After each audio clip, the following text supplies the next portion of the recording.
Okay, so this is my great pleasure to introduce Chen Li, whom I've known, of course, for many years. He did his PhD at Stanford. He's now a full professor at UC Irvine, University of California, Irvine. His area, like mine, has been around data management system, mostly query processing, text analytics, and query processing means both execution and optimization. He got the NSF Career Award. He was also our program co-chair for VLDB 2015. Yes. Mm-hmm. And he also did a startup. So he's a full package. So without much further introduction, Chen, take it away, and he's going to talk about two of his research projects. All right. So just thanks for hosting my visit. It's been a while for me. Last time I visited here was more than maybe 5 years ago. And it's good to see all the old friends, also to see some new faces. So the last few years at Surajit, I took some adventure to try to do a startup, to commercialize some of my work. It's a pretty eye-opening experience, pretty interesting. I'm pretty sure for people who have done a startup before, like a Don, you know how it feels. And I came back about 2 or 3 years ago, and that experience taught me many things. So one thing I learned was being in academia or in general in this research field, building systems is more exciting. Even before I did a startup, we together with my colleague, Mike Carey, we were building an open source project called AsterixDB, which I'll talk about briefly. And after I came back, I continued developing that project and also built some other systems. So in this talk, I want to use the time to give you an overview of what I've been doing for the last few years. And I want to make the talk a little bit high level. And maybe 1-2 places I will become technical, but you're very welcome to talk about some of the technical details.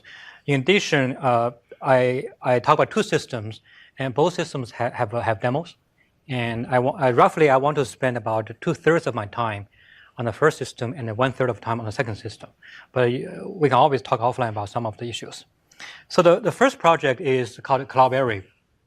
And the motivation is about how to support big queries in sub-seconds. Okay. And I know I talked to some of the colleagues here. I know there are a lot of work in this space, and I'm telling you what we want to do in this space. So at a high level, Cloudberry is a general purpose middleware solution which can support interactive analytics and visualization. And it supports different kinds of backends, different databases. Of course, we have the bias of supporting an AsterixDB, but it also supports other databases.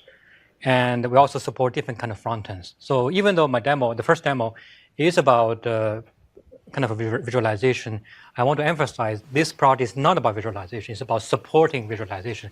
For example, Tableau can be one of our front-end users. Okay, so I'm going to start the first part with the demo.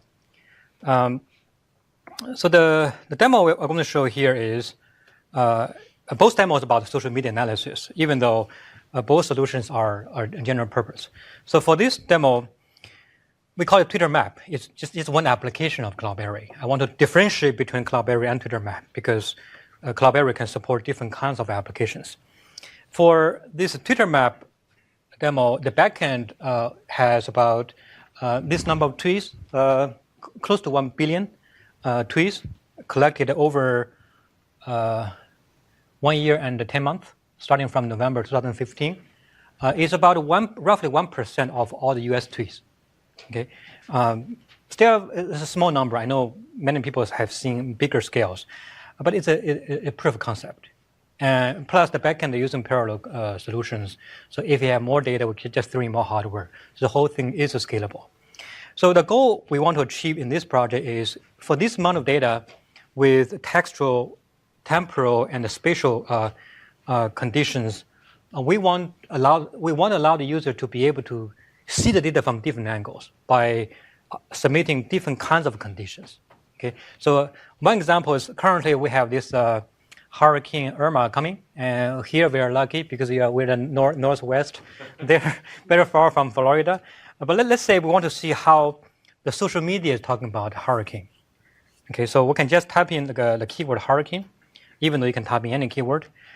So the user type in this keyword, and we want to see all the tweets, the aggregation results, a number of tweets mentioning hurricane per state. And we show the map with the aggregation results. We also show the histogram over different time periods. So you can see some of the sample tweets here. Currently, it is like a 141, and this one like 139 is real. I didn't censor the tweets, right? So don't be offended by the words there. It's very organic. So we get some rough idea about the distribution, and people may say, what if you look at the population of one state and do the division or do the normalization? We can allow you to do normalization to see, on the average, how many tweets per person are talking about the hurricane in each state. You can still get the idea. Still, you can see Texas and Florida. These are two states that are people are very concerned about this topic. Virginia appears to be very concerned also, for whatever reason. and so Maybe concern about everything. it's interesting. You see the two peaks. The second peak is not surprising. There's a peak here. Maybe for some reason last summer there was some maybe a hurricane that was very troublesome. So you can just you can pick a range for the time dimension, and then the results will be updated with those answers within that time range.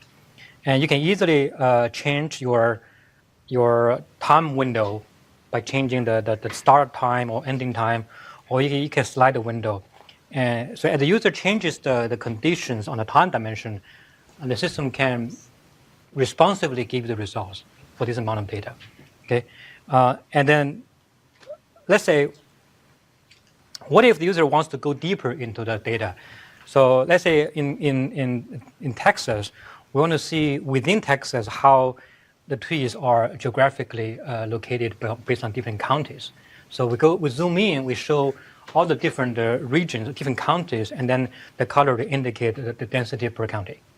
Okay, and you can go even further down to even the county level. I picked just one of them, and then Houston. Then at this level, now we show the city level aggregate results. So now for us, we show 3 different levels, but you can define your own hierarchy, and we allow you to zoom in, zoom out in this space dimension and text and the time, different dimensions. And the main thing is for this 1 billion, about 1 billion records, which is about 1 terabyte of data, how can you do this kind of queries within sub-seconds? So this is the way we want to achieve.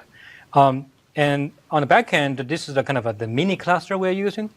Now we moved it into my office. The back end is running a cluster of 6 Nuke boxes.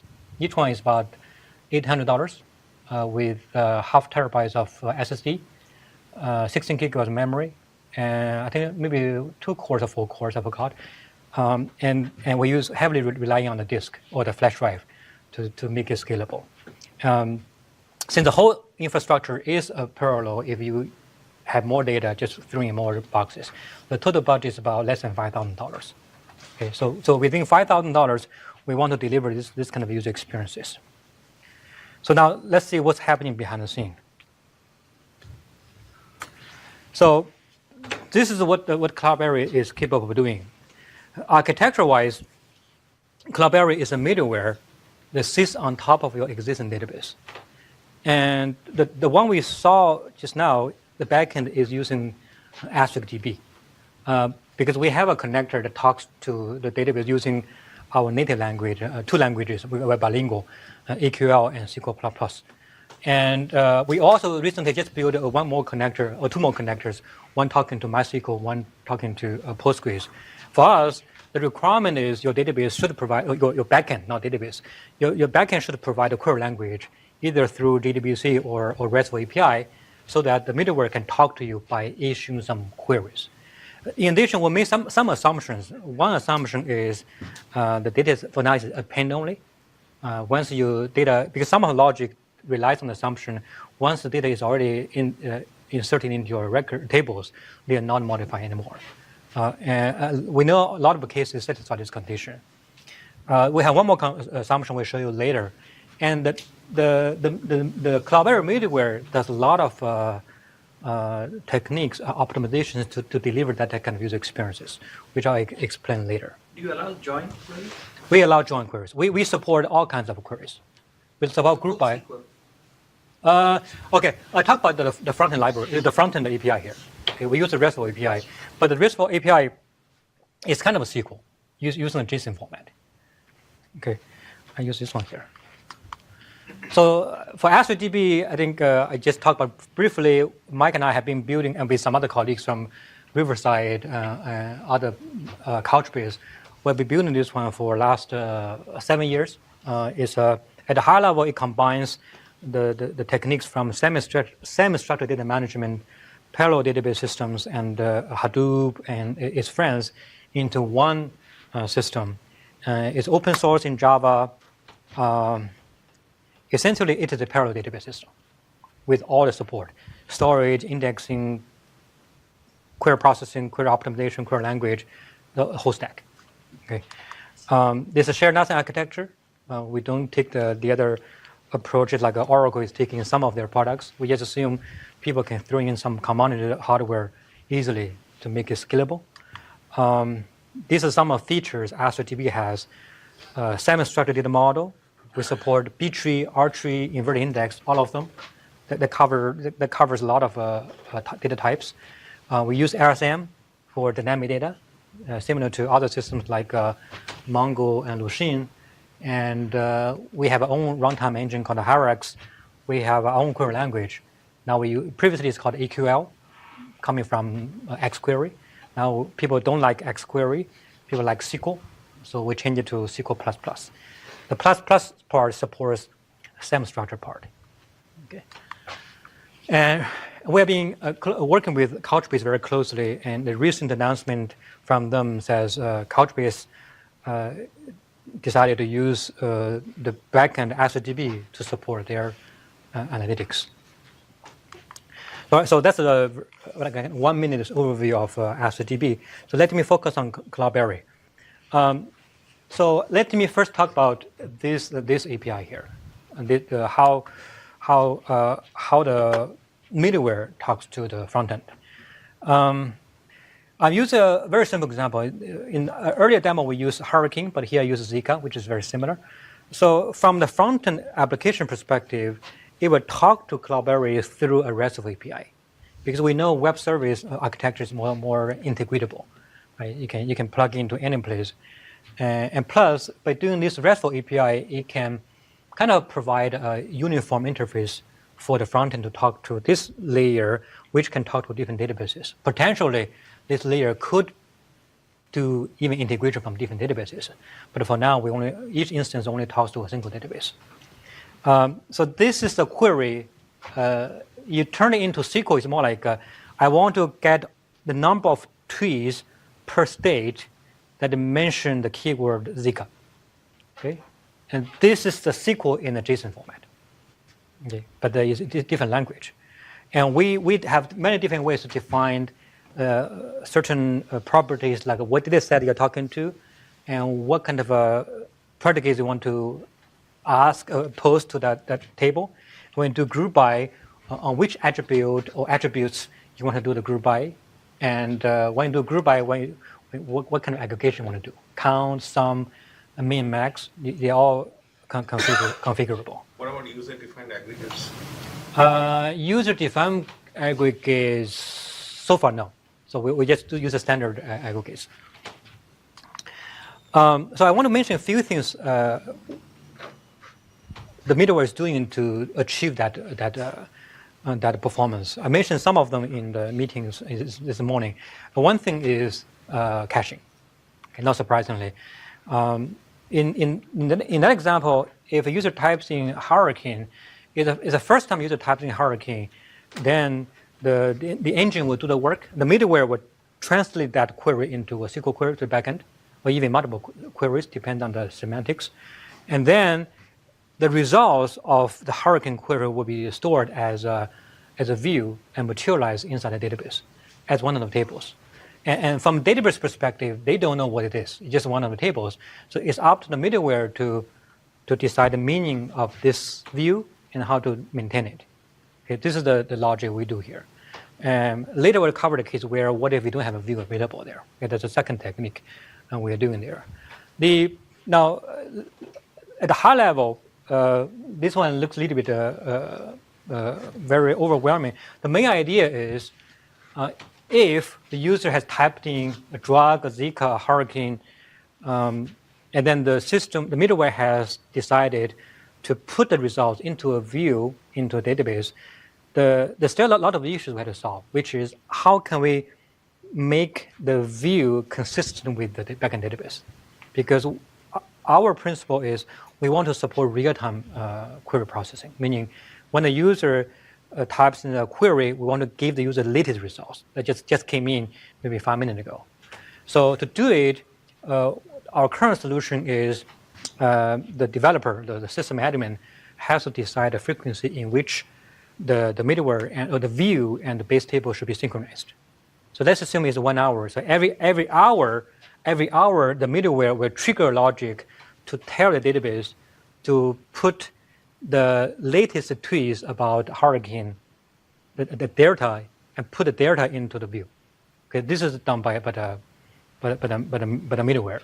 Okay, but there's still one issue, which is even if the view is synchronized with the base table every hour, what if now it's like a 150, right? 150. Last time it was synchronized at 1 o'clock. There are still some records that came in the last 15 minutes. So we also want to include this the latest tweets that came in the last 15 minutes in the results. So what the middleware is doing is, if at this moment that we ask for hurricane tweets, it will first talk to the view, which is for hurricane tweets, to fetch all the tweets, which is much smaller compared to the entire 1 billion record table. In addition, it will also talk to the base table to get all the tweets that just came in last 15 minutes. So then the middleware will do the combination. Yeah, so I have 2 questions. Sure. So the first one is that do you just use the AsterixDB as the storage engine for persistence of the data? It seems all the other parts are done in the middleware. This is the backend, this is the middleware. So the view maintenance logic is done by the middleware. From an AsterixDB's perspective, it's just a table. So basically the AsterixDB is just storing the data in Yes, the table. just stores tables. More like a storage engine. Correct. The other thing is that you mentioned about merging the results from archived data and new incoming data. Right. Do you assume the data is sort of append only in Yes. some sense? Okay. Yeah, that's why we made the assumption. We assume the data that came in last 15 minutes is not modifying early data. That's why we need this assumption. Do you have a question, Sergey? No, I was just thinking that, for example, in many cases, the data is going to come from a streaming system. Mm-hmm. It's not going to, like, the ingestion time for this to get to AsterixDB, yeah. right there and so on would be kind of too long. Yeah. So if you have a pull from, let's say, I don't know, something that's coming from an event hub in Microsoft stuff, or for example, Kafka, in any of these sort of eventing system, then how quickly, that's one. And the main question there is related to that if your query is a dynamic query, means it's not a register standing query, then many of the things that you're talking about, the views, are not really actionable. So how much flexibility or on the fly? So you have a rich API, but that's different from saying, can I write an ad hoc query just in time, and you can actually search the stream. So how do you sort of balance that? Yeah, for the first one, about the data ingestion, in this architecture, we treat it as a problem for a database system. I see. If the data comes from the back door, as long as the data is, in terms of architecture, Cloudberry doesn't care about how data comes in. As long as the data is visible through a query, it will get it. Right? So it's really the database business to make sure if you have fast data that comes in the system, they are visible through the query. The transaction properties should be guaranteed. But Cloudberry doesn't care about the business. I mean, I just think for many of the newly coming events or fire hose kind of situation, well, how realistic that assumption is, I don't know. I mean, Yeah, because when we develop this software, we assume we treat you as, we talked about this issue even earlier, we treat your database as a black box. And even later, the next thing we talk about is really about... but with a rich query API. Yes, basically SQL. For now, select, project, join, group by, all the basic operations. Okay. This is what we need. And for the second issue, if you want to do I don't know what you really mean, like kind of a continuous queries. If the user subscribes or query to a system, whether the system can periodically or continuously give the user the update of that query. Is that what you mean? That's not your model. That's not my model. We're just a batch model. Your model is an ad hoc, right? Yeah. I mean, right at that point, actually, you're going to answer that question. You have never seen this query before, right? Right. So there's a distinction between a query template versus parameter of the query. I'm talking about the query itself, or the template itself, not the parameter of the query. Mm-hmm. And so far, in the current way of doing the view materialization, we assume each view has a keyword for now. Okay. So we have a hurricane view, we could have like a Irma view, we could have a Zika view. Okay. And but then they have to be known a priori? No. On the fly? It's not on the fly. Okay. That's also different. I think in some of the earlier work, people have to do some kind of offline, like collecting a histogram, other information. The one principle we follow is we start from scratch. The views will be on the fly created and maintained. We don't do offline data cubes. We don't do offline like workload analysis and see which of the views should be virtualized. And one more thing that's very real to our case is, say, at least for this domain, text is very common. The user can type in arbitrary keywords. It's very hard to decide what kind of keyword they can provide. So we won't do everything on the fly. Okay, there's no offline process per step. Do you always maintain the view inside the same database that the original data is in, or do you also provide for being able to do that in a separate system? Yeah, so the question is really about do we always put the views into the same database? But currently we do. We assume we treat your backend database as a storage layer. And when I put some results there, you do it. But if possible, we can always have a separate database just to store views, right? And that's doable. We didn't do it. And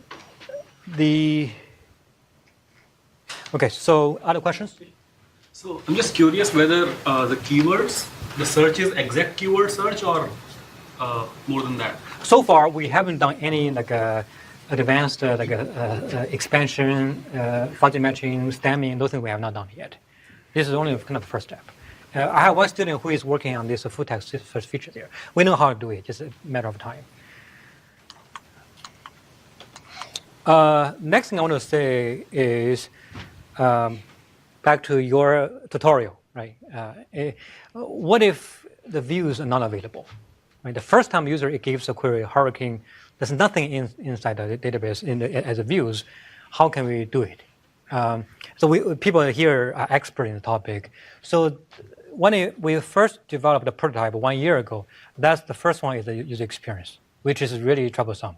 Because whenever I show a demo, I always try to show a keyword I have issued before, but in the audience, people can give me some arbitrary keyword. This is what the user experienced, which is not nice. So what we decided to do, there are many different approaches. What we decided to do is this approach, which is you do query slicing. Okay, and I want to go a little bit deeper to this topic because I talked to some people in this audience. The reason we take this approach is we want to treat the backend database as a black box. We do not want to make any change to the database. We just assume you have a standard API, maybe a SQL API, and I want to develop a solution that does not have any a priori knowledge about your histogram. I can do this kind of user experience. And let me show you the example here. So what do we do, before I show you the solution, what do we do is very simple. One more assumption we make. We assume in your data or table to be more specific, you can pick one attribute using which you can slice your query. This is the assumption we make. So in this example, we assume we pick the time of the tweet as a dimension. So as I mentioned in the meetings this morning, I have the data for about 2 years. If I do a query for all the tweets, it takes a long time to finish. And instead, I can give the results, first give you the results for 1 week, and then maybe second week, a third week. And hopefully, by dividing this big query to these small queries, we call them mini queries. Each of the mini queries is more responsive.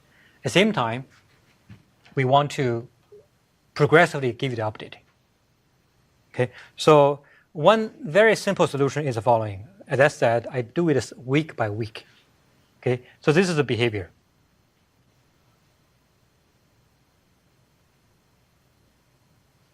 So in this demo, in this implementation, first implementation, we just fix the interval size, like 1 week or 1 month. So I do one query to give me all the results for January, and then results for February, results for March, and I piece them together. Okay, we see a lot of issues here. First issue is skewness. Data is not uniform distributed. So of course we assume there is a kind of index structure on this attribute, but accessing that index structure, the mini query is much faster. But still, even in this case, since the distribution of that dimension is not uniform, you get this behavior. Sometimes it can be really fast. Sometimes it can be very slow. Especially in the hurricane example, you can see last summer there's a peak. Right? Once you go to that range, then the engine is very busy processing that query. The user will wait for a long time. This is one drawback. The other drawback is even for the database itself, even if the distribution is uniform, okay, still your database is busy with many other queries. Right? Even in a multi-tenant environment, your virtual machine might be serving lots of different tenants. So even the behavior of the database can be very unpredictable. So I think I'm missing the basic idea of slicing. So from a user's point of view, let's say I have an average query, average aggregate. Right? So when underneath you're doing some slicing that I don't know about. Yes. Right? So you're giving me an answer for, let's say, some slice, and that has a certain average. Now once you add the second slice, that average may go up or down, change drastically. So as a user, what do I see? You see this.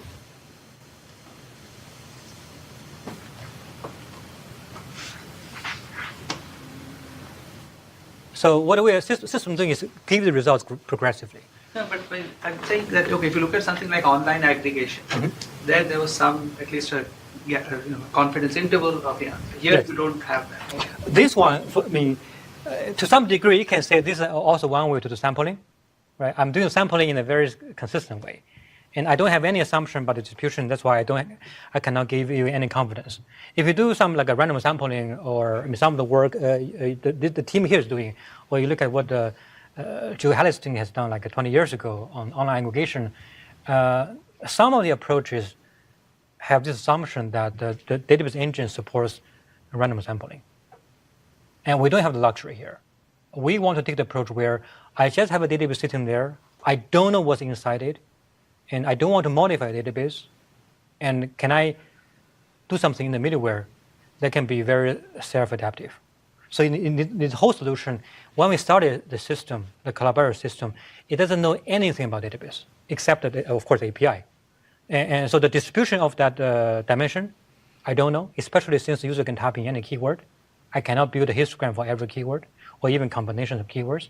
And even the behavior of the database engine can be very unpredictable. Suddenly it becomes faster, sometimes it can be slower, and the middleware should be able to adjust itself to give you the very smooth experience. So this is the approach we take. Right? Of course, which one is right depends on the scenario. If you have the access to source code, you have the luxury to modify your source code to provide this random sampling interface, you should go with that approach. But the approach we take assumes you just have a black box. So the only assumption you need is the data are partitioned by the time, and so you can query a specific time range. Right. We assume you have one attribute using which you can do query slicing. But that attribute has to match the grouping attribute or not? Not necessarily. So any attribute whatsoever? But you can go deeper to see the I think you can come up with some requirements on the slicing attribute, but in this query, it's a group by state, and what we're doing is we just first get all the, at a high level, get all the results for, say, for January, and then do the count. And those one requirement is the results are aggregatable, right? Summable, or you can keep some small results. You put them together. But at a high level, the requirement for the slicing attribute should be very, very, very minimal. So, like you said, you're taking data week by week, right? Right. So, I'm just asking whether it's configurable that you were taking it week by week or state by state, because you could also do it state by state, right? Yeah. So we make the software. We try to make the middleware configurable by allowing the user to say, I do it week by week or month by month. But I want to mention that you could take the approach, but that experience is not very pleasant. Exactly, I showed here. If you just do it on a fixed interval, due to the behavior of the distribution and the database engine, the times of delivering results are not very smooth. We want to give the user a very smooth, or what we call the rhythmic approach. That's exactly the solution we came up with. We just finished a paper just maybe 2 weeks ago. So the idea is the following: at a high level, how can the middleware decide a slicing interval for the backend to make sure the execution time of the mini query can be finished in the kind of fixed time? Okay, suppose let's say 2 seconds. Suppose when you develop a system, you want to say the middleware should give the front end update every 2 seconds. Suppose this is a configuration. And more like a dancing rhythm here. How can you make sure every 2 seconds you give the front end update, instead of using delivering results at different times? So and the key challenge is how can the middleware model the behavior of the distribution and also model the behavior of the engine as a black box, and then be adapted by itself? Maybe I'm missing something. So there is one, of course, a time constraint of 2 seconds, right? So set that aside. Thus, if I view that as a constraint, I get that. Is there an optimizing function? There's no. We in this formulation we don't assume you have to finish by a certain deadline. We don't have the assumption. You have the assumption. We don't have the assumption. You don't have that. We just want to give the results, whatever time it takes. We have to give the results. We don't have this deadline notion here. So the focus of this work is more about the rhythm. How can I give you the results using this fixed 2 second windows? But what is the trade-off? I mean, Yeah. can you make that What is the window like optimizing every hour, right? You know, Yeah, but slice it- can be very small. Yeah. So we assume this 2 second, this parameter is given by the system admin. So I mean, as a system admin, you want to develop a system, you say, I want to give the user update every 2 seconds. 2 seconds parameter you can tune. It can be 2 seconds, could be 1 second, could be 5 seconds. And That's the update time, not the slice time, right? exactly. So that the middleware has to figure out the slicing time. This is exactly the issue we have to solve. So the system tells the system, give the user update every 2 seconds. So the question I was getting is, okay, you have to pick the slice. Okay, I got it. And you'll talk about that. But if this itself is over constrained, or it is a situation that multiple solutions are involved, I can sort of slice in some 15 ways, then is there a desirable properties of this or an optimizing function for this that you're trying to get to, right? Okay. But otherwise, I as a user, I'm looking at, let's say you do it non-deterministically. One time I'll get a certain behavior, another time, and given that there is no statistical basis for it, I don't know how to interpret it. That's the purpose of this slide. Okay. So using a very simple example, let's say we consider 3 different ways to deliver results. Okay. The first way, I just ask for the whole range, and this is called a schedule, and this schedule takes 6 seconds to finish. But during the 6 seconds, the user has to wait. Okay. A second schedule, magically, you can give the user update every 2 seconds, and all these 4 queries run in the same time. Of course, altogether, it takes longer time, 8 seconds, but the update is very regular, very rhythmic. Okay. The third approach also issues 4 queries. And the first query took 1 second, the second query took 3 seconds, the third took 1 second, the fourth took 3 seconds. So these 4 different queries, they finish at different times. Okay. Now, if you just, whenever you get the result, you give the result back to the user. Now this one, the user sees the result after 1 second, and then the user will wait for some time. After 2 seconds, there's no update. The user has to wait for like 1 more second to get the results. Okay. And the third one, the user get the results immediately after 1 second. Then the fourth one, the user still needs to wait for like 1 second after the 2 second deadline.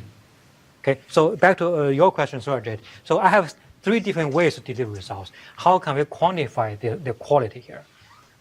Right, so we need to come up with a notion to say which is better. Okay. Now, when you come up with a metric, there's no single answer here, right? So, but I give you our answer to the question. We consider 2 things in this formulation. One, total running time. Ideally, you want to make it as small as possible, right? Because overall, you don't want the user to wait for a long time.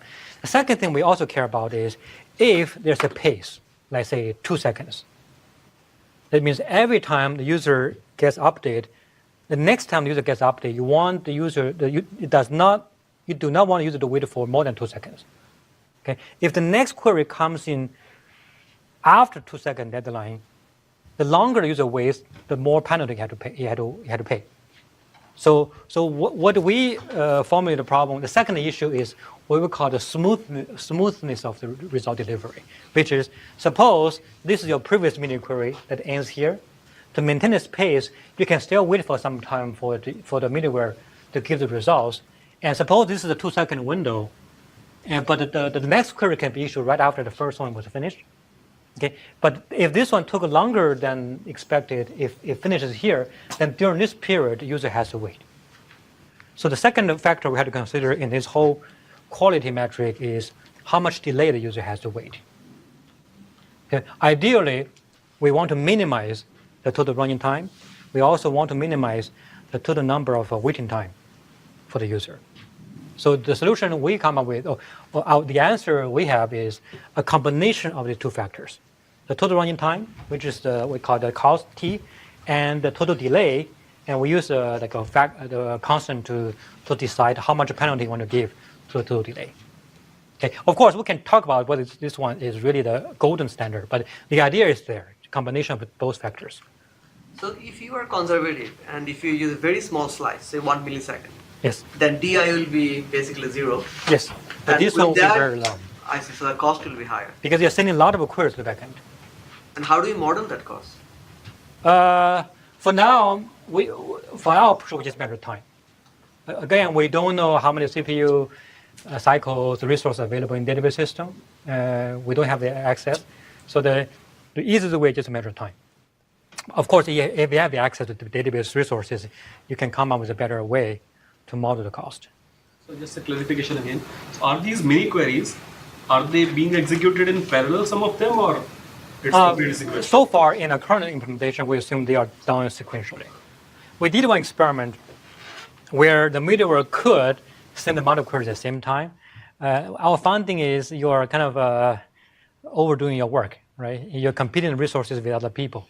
So you could do it, but for our solution, we assume we do it sequentially. Okay. So, April, the metric that you are saying is running time, or is it like This one? Yeah. This is total running time. But when you are trying to optimize, figure this out in the quote-unquote in your planning phase, Right. you don't have access to that. We don't have it. So this is more like a ruler to measure the quality.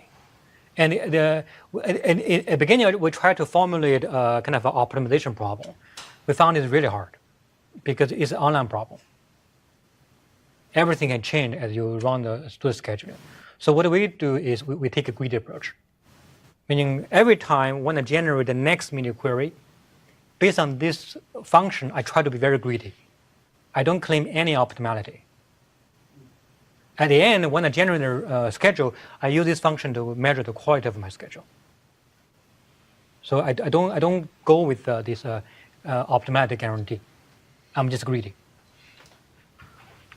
Okay, so this is a framework of what we are doing. We call it DRUM, which stands for DRUM results upon milestones. Okay, so more like the rhythm. When you use a drum, you see the pace, you have to meet the requirement. So the idea, I mean, you have seen this structure in many other places.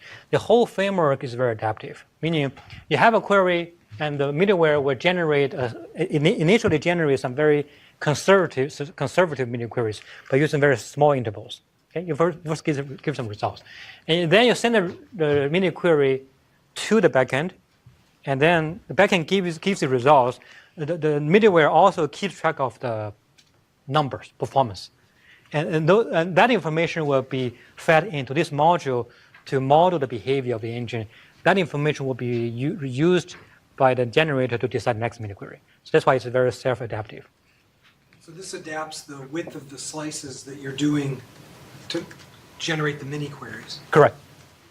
Do you also do any adaptation about choosing a different dimension along which to do the slicing? We don't do it. The reason is from the user experience perspective, the UI is fixed.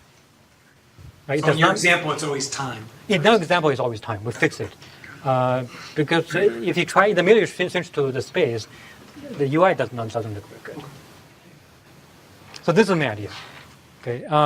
So now talk about the details.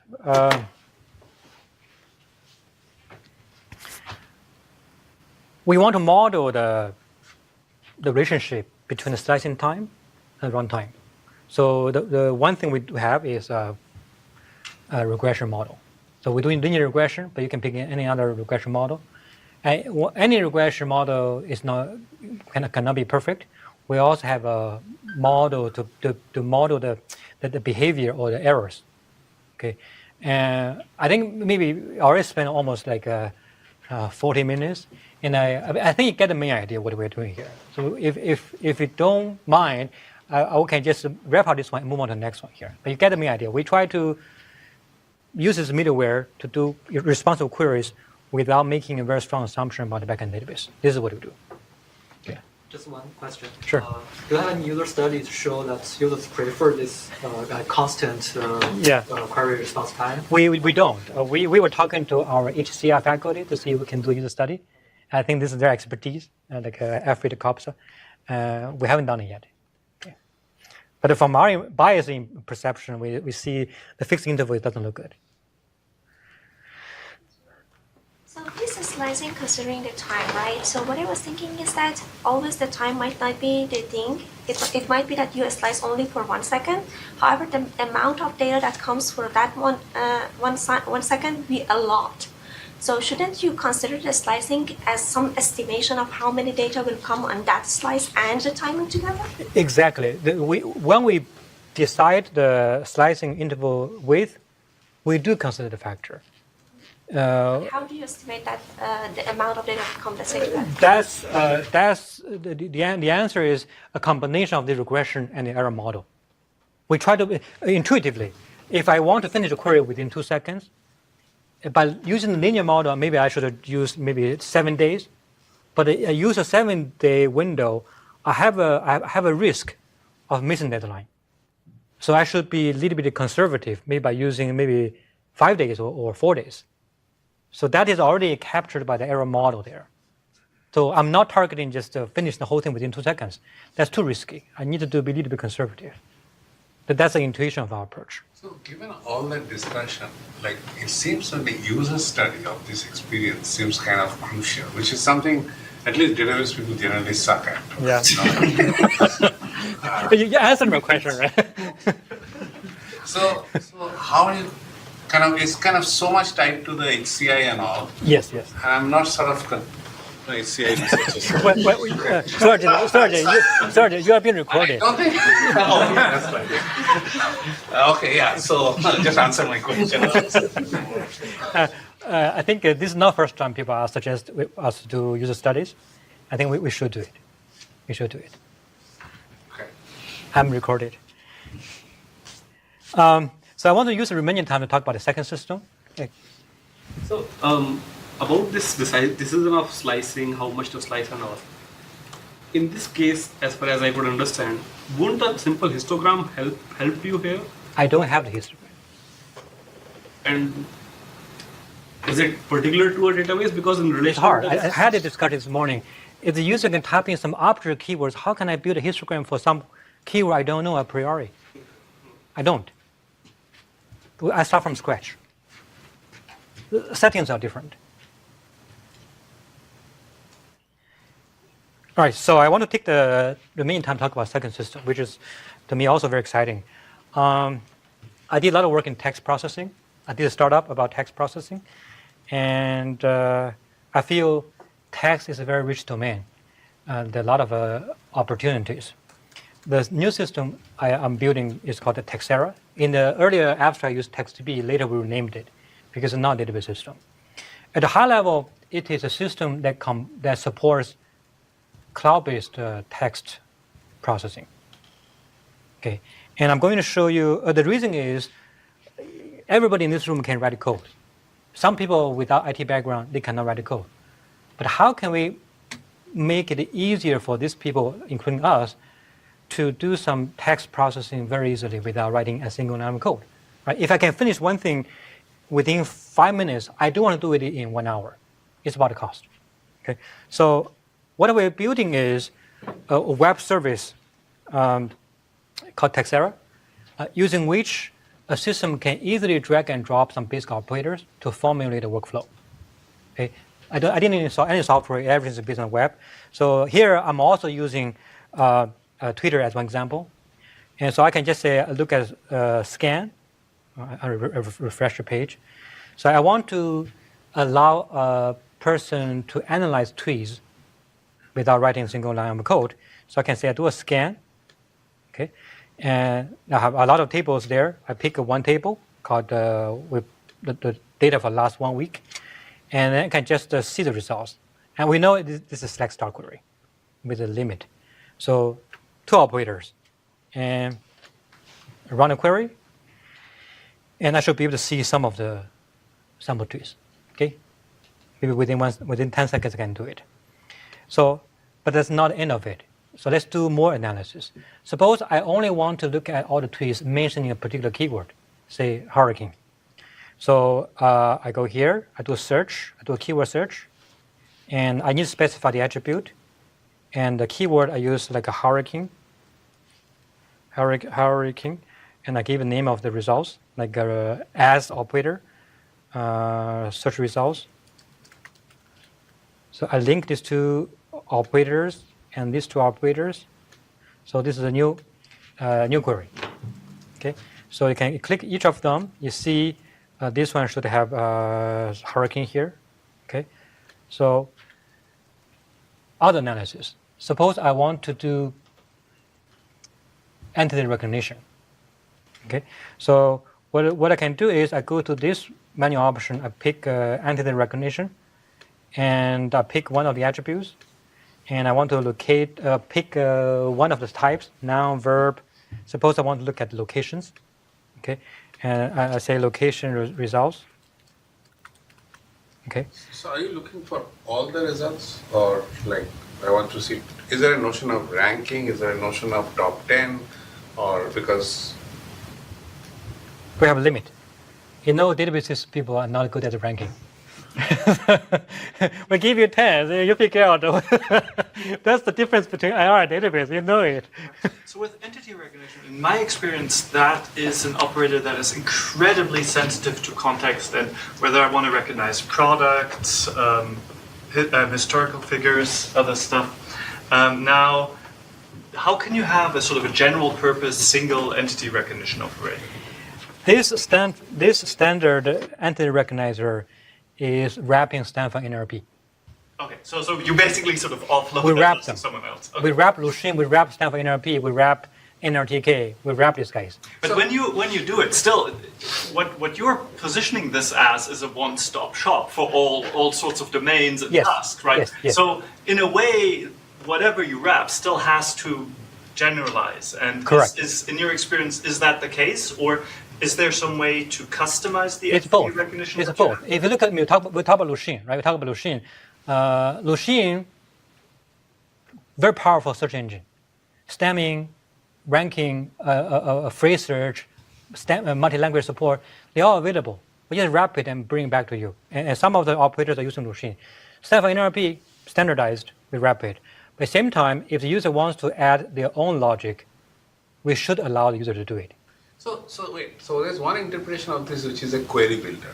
That all I'm doing is that I have individual components and I'm just piping, but not necessarily pipelining, but a workflow kind of stuff. Correct. Right? Correct. And it's just that. It's a visual thing and the boxes are what they are.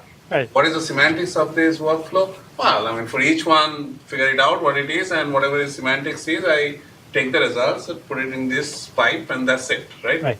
Is this how I should view it, or this is something else? It's for text. What? It's a meaning for text. That's okay, but is that But do we have a solution on the market? I don't see it.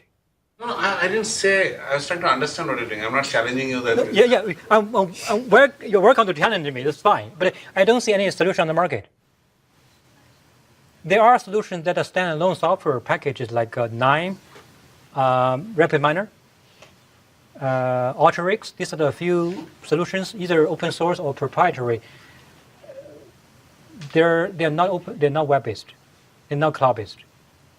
And from a user perspective, they do not want to install softwares. Do you have any debugging support for this? We will. Or sort of to ask the question in a different way. Let's say I firmly believe in Vivek's entity extractor as being far superior. I can wrap him. I'm gonna wrap him. He's very good at this. What would it take for me to actually integrate one specific entity recognizer in your software? Yeah. Is that possible? Yeah, it is possible. First of all, it took us about 1.5 years to reach this milestone.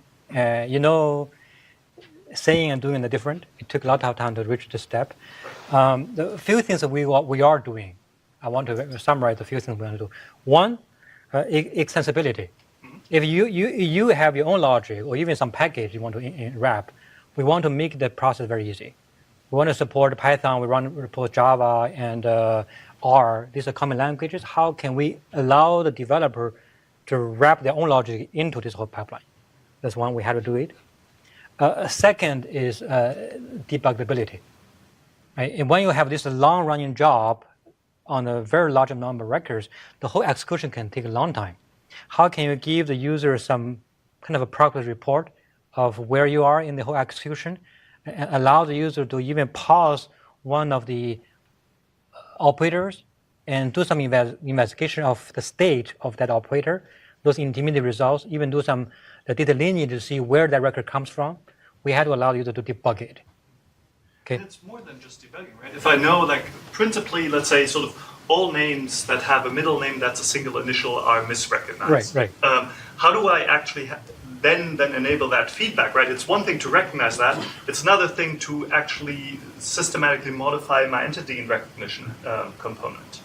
Yeah. So far, we don't have the feedback mechanism. Right. We don't have it yet. I mean, we know. We talk about the trifecta, right? These kind of softwares, they are very powerful in terms of allowing the user to highlight some of the places, and then they can recommend some rules here. And we are not there yet. I mean,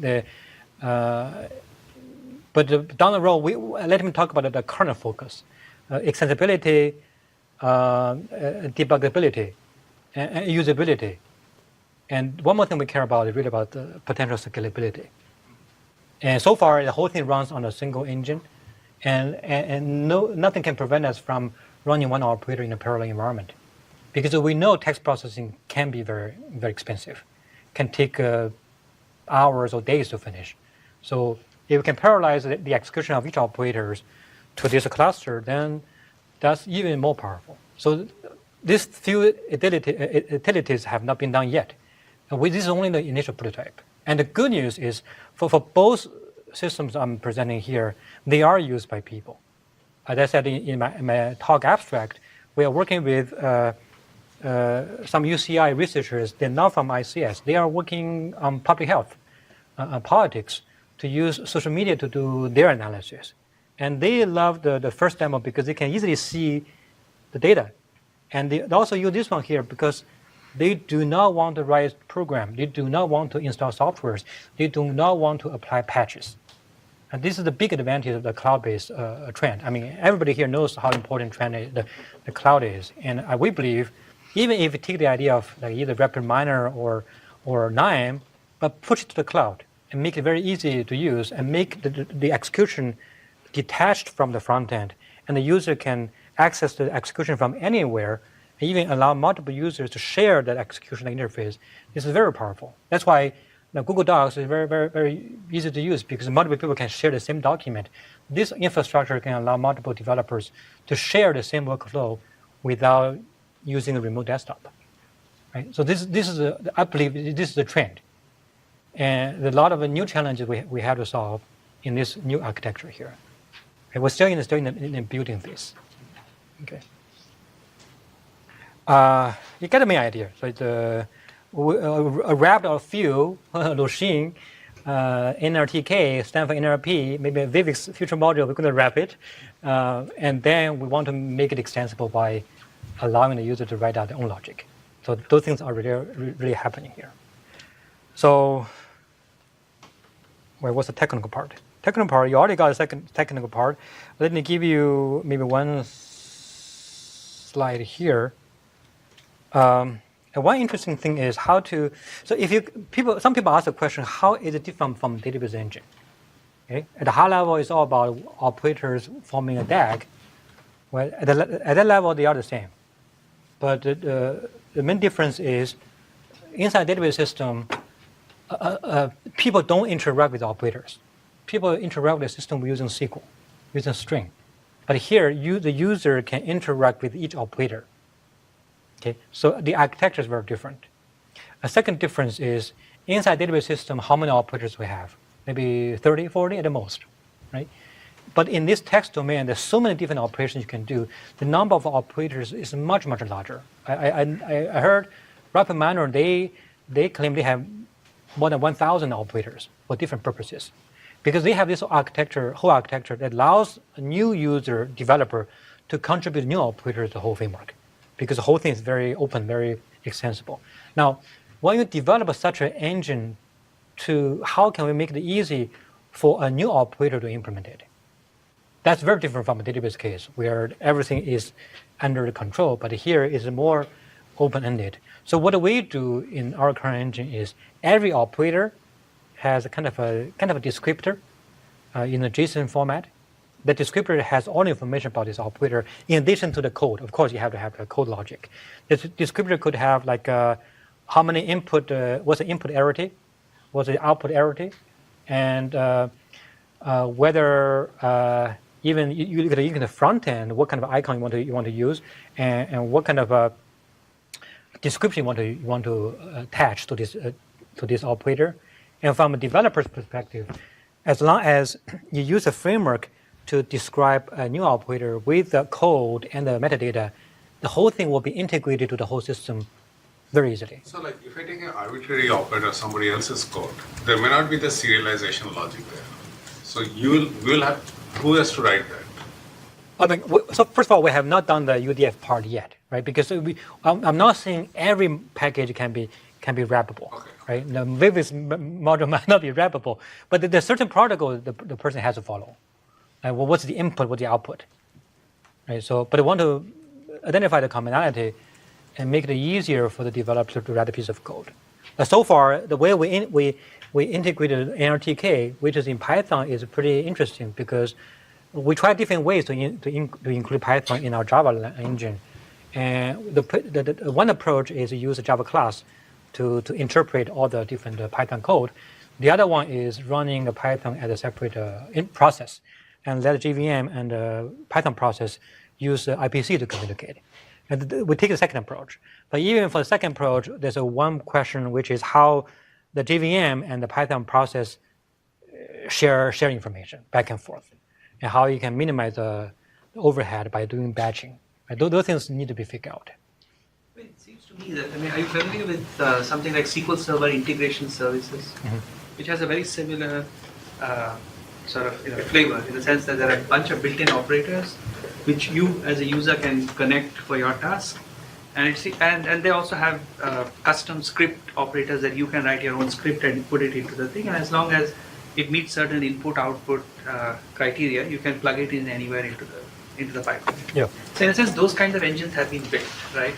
So what do you see as the new challenges because it's text processing? I'm not saying this idea of formulating a workflow using draggable operators is new.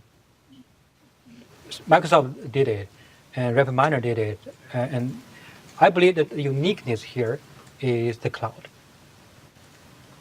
I believe if you pick some idea, you can make the same argument. Why does Microsoft move from Office to Office 306?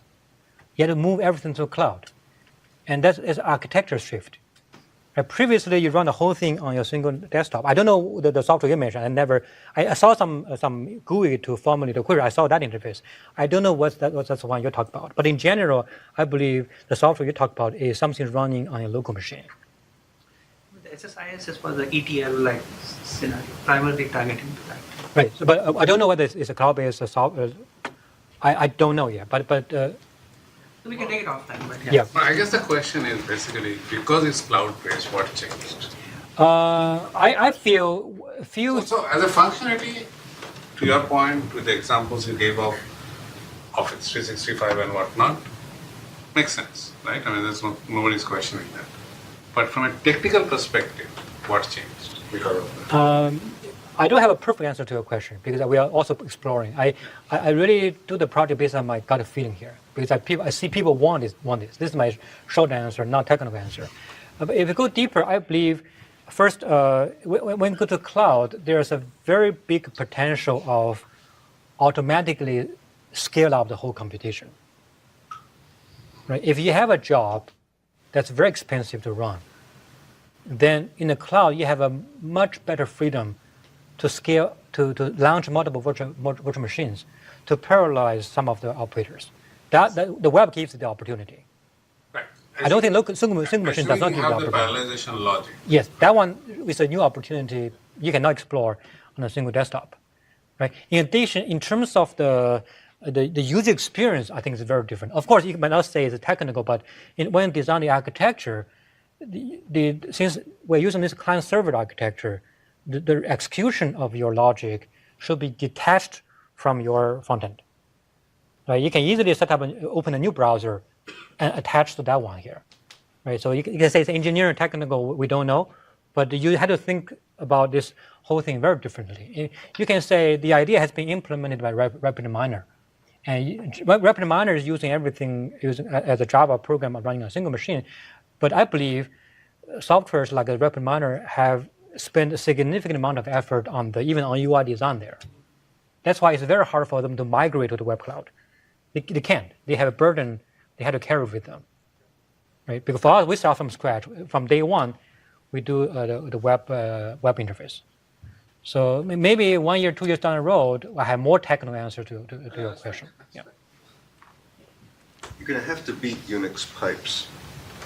I mean, basic. It's very interesting to listen to the questions. Everybody here is a database person, right? yeah. You are also a database person. The thing that would this kind of thing, and that Unix pipes were actually used exactly for this. Except it's not JSON. Yeah. It's a different data model. It's comma or space separated fields, carriage return separated. I would say awk is probably exactly. Exactly. Yeah. And you talk about the cloud in terms of scale out, but probably the first thing that people would worry about is how to get parallelism on a multi-core machine that with shared memory, because there are a lot of performance issues there. We know just for database processing, query processing, to get the most out of the machine. And I have a hard time thinking about text processing that is of such a scale that you would go to multiple machines to get there. I have 1 billion twists to deal with. And a user does not want to wait for a long time. So having the ability to run the whole thing on 100 machines will help for sure. But back to your question, I agree with you that even on a single machine, there is a lot of potential to parallelize the computation using multiple cores. But strategically, back to Serge's question, I will not focus on that one yet, because that issue also exists on a single desktop software. So, if I understand you right, you are not suggesting what you are really talking about is I'm trying to see in terms of the machine architecture in the cloud. How does it look? Like you have these individual boxes. I can sort of think of them as a bit of like microservices. I can say, hey, they have their own cluster, they have their own parallelization logic, they run on their own, in their own VMs. Right. And your stuff runs as if you will, an orchestration service where they send it back and you connect to all these microservices. If you really want to be kind of cloud native, you should think in terms of microservices in that case, right? But then there are all kinds of issues, right? I mean, in that case, your storage compute, you just have a REST API through which you're communicating, and that's pretty much it. So it's in some ways it's a narrow pipe, if you will, right? Yeah. And you can't assume anything where they are on what side of the network, they may not be on the same rack, or you can't make any assumption on where those machines are. So to get the question is to get the right performance architecturally. What are you assuming? So as you said, that the model is not new, you're going to cloud, but with that comes a question, what is running where, what data is shared, where is the network, how much is being transmitted across the network, and what are the assumptions? Very good point. There are a lot of questions about architecture. We could run each of the operators as a microservice using some standard RESTful API. Currently, we're looking at the architecture where we use I think they call it actor model. We're using that model. You should just talk to Phil. Let me think about that. I'm next on the agenda. Well, that's a coincidence. Phil gets another half an hour extra. So we hopefully by the end of this quarter, by the end of this year, we're going to switch the whole thing to the actor model, because the idea is Start using Orleans. So the idea is each operator is running as a thread with a separate queue, and all the different operators communicate with each other by sending messages to the queue. And then a big advantage of this architecture is I can pause it, because each of the actors is running using a thread. I can pause the thread. Currently, I'm using a single thread using the pull model. So we plan to switch to the push model with all the actors running. So, and I have a gut feeling I don't have any ground truth to support it, which is microservices might be too expensive. Okay. That's my feeling. That's very fair. I mean, I think I'm not recommending microservices. Yes. I'm just asking you in this spectrum where you sit. I guess the actor model should be more efficient, because it is the same framework using the inter-thread communication. That one should be cheaper than sending a HTTP request there. That's my gut feeling. So very likely we go to the actor model. In fact, the Twitter map demo you saw earlier is indeed using the actor model. Okay. It's already using the actor model, but it's using Scala. But this one we're using Java. Cool. Okay. All right. So I reached the end of my talk, but I want to say one more thing, which is in this text domain, machine learning models are used very, very common. And one common question people ask is, in the whole pipeline of data analysis, machine learning is a very important step. Where does machine learning fit into this whole architecture? So the way I see it is, we have this backend AsterixDB running as a database system to do ingestion, and we use the Cloudberry to do the visualization, and then we use the Texera, which is the old one, they call it TextDB, that does the GUI-based formulation. And this whole suite of solutions can be used to help you do the data preparation for machine learning. You can use it to store data, visualize data, and then analyze the data. And then once you use this whole suite to get some, prepare some data or label the data, then you can train a model here. So you get what I mean here. So you can use the whole thing to train a model. Model is more like maybe a matrix with all the parameters, right? Just a file. And then this model can be integrated back to either to Textera as one of the operators once we finish the kind of a UDF feature, or when the data is being ingested into the backend database, this model can be used as kind of again UDF to do some offline processing, or even runtime when you do the visualization for those trees, you can even use UDF to do some online labeling. So the short message is the whole suite of solutions and machine learning are kind of complementary. We are focusing on the data preparation side. Okay. Conclusion here, and this is acknowledgements. And thank you, especially Surajit, for all the support. Many questions, but he'll get hostage, so you can ask it if you want. I have one question about the Cloudberry. I slightly get that. So you mentioned that you don't have random access to the database, and that's the reason you don't get samples from the database to answer the queries. However, you have this database there that you have the data there, and you have access to the schema of that database to translate the query to the SQL query. Is that correct? Correct. The middleware has the access to data. What I don't understand is in realistic, either you're a tutor or a third party, right? When you're a third party, you get this data and store. Now you have access to this data. So where are you exactly? I'm confused with. Our assumption is you have the backend database has a large amount of data, and the middleware knows the API, the schema, but the middleware is more like an accelerator to some degree. It's more like a data warehousing or accelerator that sits on top of your database, between the database and the application layer. So previously, the application layer talks to the database directly to ask queries, but those queries can be slow.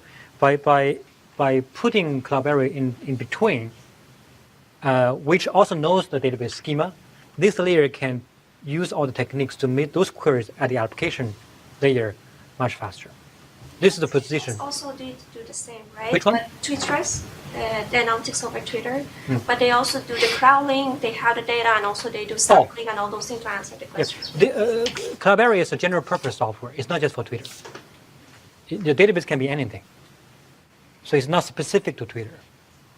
Okay. Thanks a lot for a very interesting talk.